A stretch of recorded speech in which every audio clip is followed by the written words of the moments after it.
नेपाल के प्रधानमंत्री बालेन शाह के पद संभालने के बाद भारत नेपाल संबंधों में नई कड़वाहट देखने को मिल रही है। भारतीय विदेश सचिव विक्रम मिस्री का 11 मई को होने वाला काठमांडू दौरा अचानक रद्द कर दिया गया।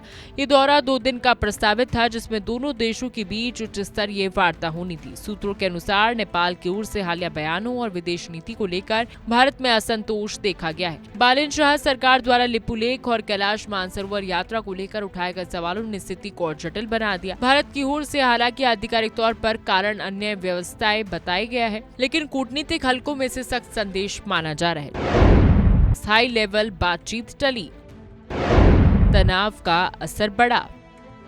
लिपुलेख सीमा विवाद इस तनाव का सबसे बड़ा कारण माना जा रहा है। भारत और चीन द्वारा लिपुलेख दर्रे से कैलाश मानसरोवर यात्रा शुरू करने के फैसले पर नेपाल ने कड़ी आपत्ति जताई है। नेपाल का दावा है कि 1816 की सुगौली संधि के तहत ये क्षेत्र उसका हिस्सा है। हालांकि भारत ने स्पष्ट कर दिया है कि वो नेपाल के एक तरफा दावों को स्वीकार नहीं करता।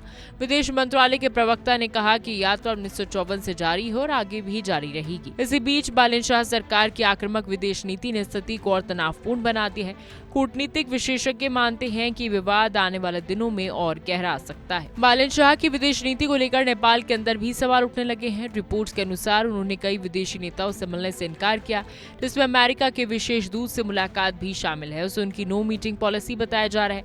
नेपाल के वित्त और विदेश मंत्रालय के अधिकारियों ने भी उन्हें कूटनीतिक संतुलन बनाए रखने की सलाह दी थी, लेकिन शाह अपने रुख पर अड़े हुए हैं। भारत के साथ बढ़ते तनाव के बीच ये नीति नेपाल के लिए आर्थिक और रणनीतिक रूप से चुनौती बन सकती है।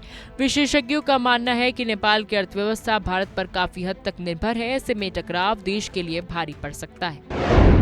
बालेन की नीति पर सवाल, नेपाल में कूटनीतिक असमंजस। भारत नेपाल संबंधों में आए तनाव के बावजूद दोनों देशों के बीच औपचारिक संवाद पूरी तरह बंद नहीं हुआ है।